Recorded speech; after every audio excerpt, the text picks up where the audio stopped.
Cheer, level up crew. So this is the next segment of the Outback experience. Just thought I'd put a bit of a forenote on this one. It's about cars. So the bane of my existence up there was keeping my car maintained. If you're going to go up there, especially if you're going to go up for work, I would highly suggest taking a 4B that does have a lift and does have roo bars. And you'll see in the videos why that is. And yeah, you're going to want at least a little bit of knowledge about bush mechanics or something like that. And these two sets of tools here, if I didn't have these, I'd probably still be stuck on the side of the road in a desert somewhere. So yeah, take some tools, because the roads there, they're like not like Victoria roads, so they're not full of potholes and everything as much as they are down here, but yeah, they have grids, loads of stones. It's just really vicious to a car, especially if it hasn't got a lift on it.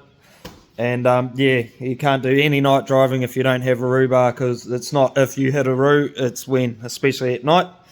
But yeah, so have a look at some of these videos. Most of them are my problems that I had with the road, but here we go. I hope you enjoy.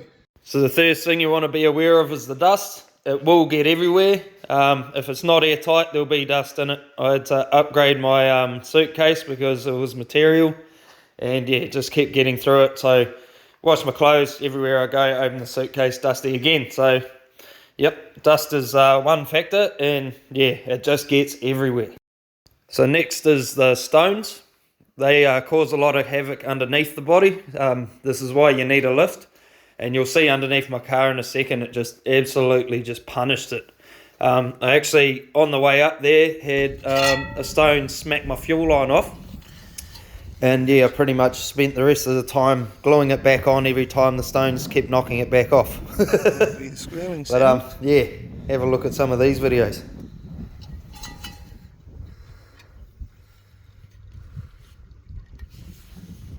Fucking cunts in there.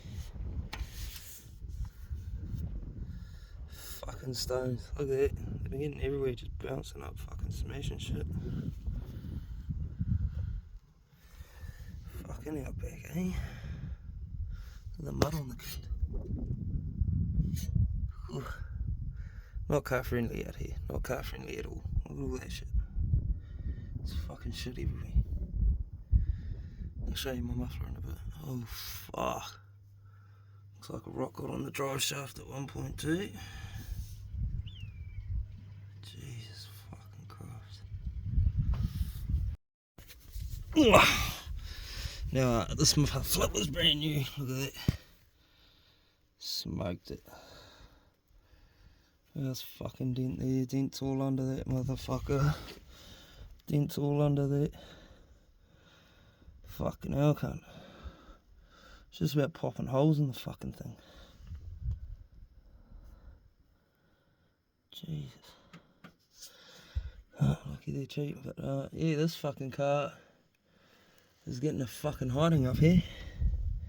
Look, see, it's smashing all this shit off even. That's pretty much, where's the fuel thing? Oh, you can see the fuel thing over there. That little bastard hanging down. That's what keeps getting fucking smacked off like rocks. I've got it back on, but I'm going to liquid glue the cunt back again. So the next thing is tyres. These roads can wear your tyres down. This I was on a grid, which you'll see later in the clip here, and it pushed my wheel alignment right out, and that was the result. Just kind of started burning out tyres on the inside, and yeah, sometimes just they kind of have a rise in the middle of the roads. They've been bored out sometimes as well. Get some pretty sharp rocks, and yeah, they'll scrape down the body of your car, and some will pierce your tyre and have a blowout just like this one here. Yeah, there was a full blowout, just absolutely obliterated the tyre. And yeah, lucky I had my spare. This is some of the roads. So this is a farmer's driveway, and yeah, it can go on for quite a while, sometimes 10 k's, maybe more, going down the driveway there. So just a quick list of what I had to fix. So Went through 4 tyres, had to get a wheel alignment. The grid in the next clip actually shook the bolts out of my muffler, so I had to get new bolts for that, which was probably the cheapest fix, only $2 for the bolts, so yeah, the least expensive. I had my thermostat go, and yeah, the dust seized up my AC, which burnt out my engine belt, and then not realising it was seized, I put a new belt, got to Hilson halfway down, and my AC unit actually ended up catching fire.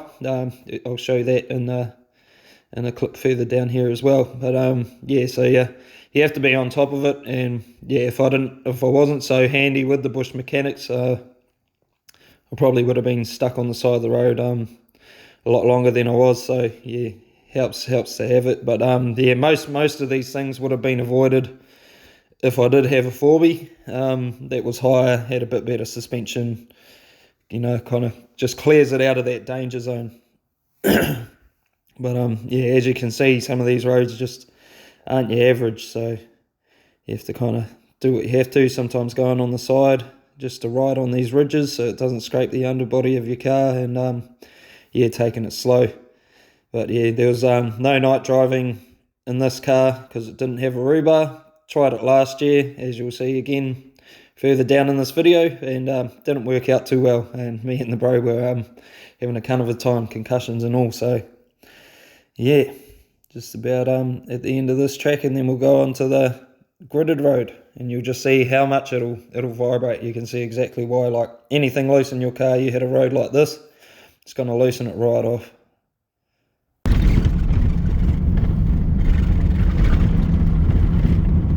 Driving at 40 k's an hour. It's fucking shaking the shit out of the doors. Wait, watch this.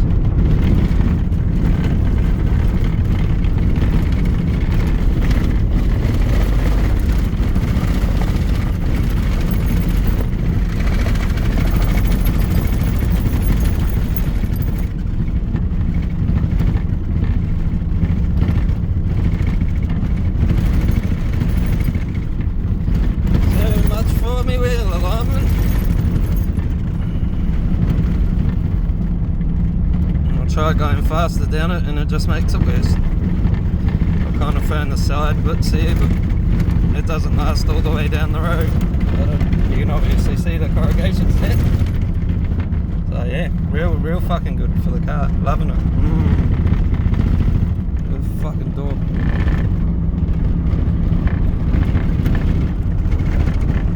The door's literally shaking like independently. It's like it's gonna just fucking fall off.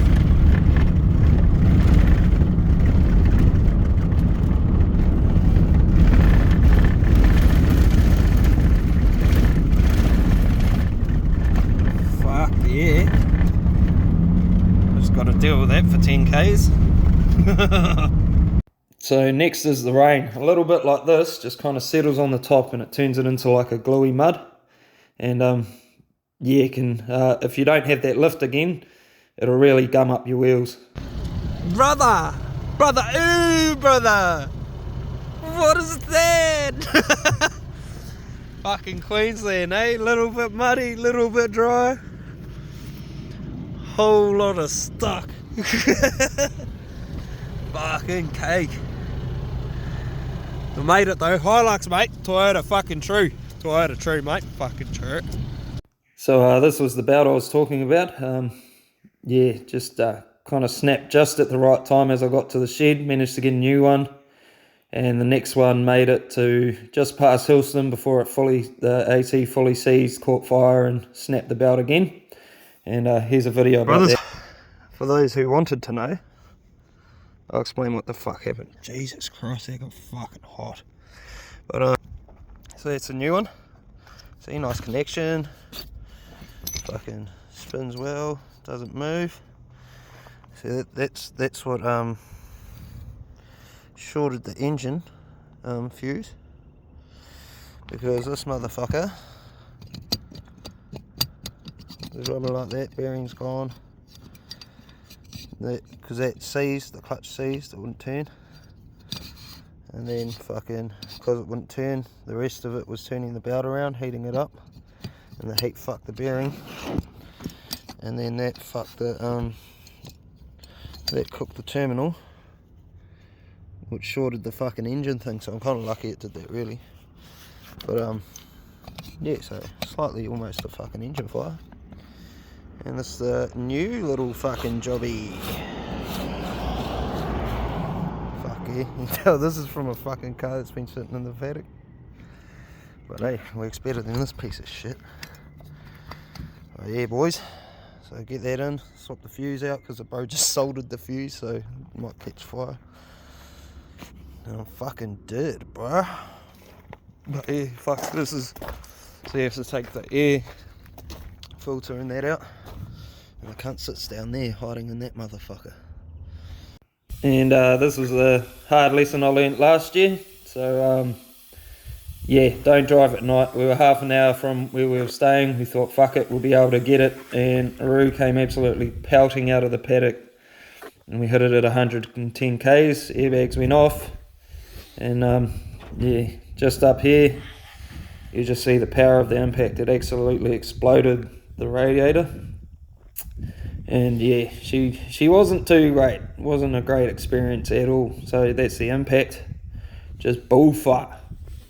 All we saw was steam and bloody airbags. And yeah, old mate Roo managed to make it about 2 hops after that. And yeah, that was him. So this is the damage. That was after I stripped everything out of it. So this is the aftermath of the Roo. These fuck me little support structures there. Have to get that fixed. And that's everything plastic that it fucking broke. And the radiator and the cross arms.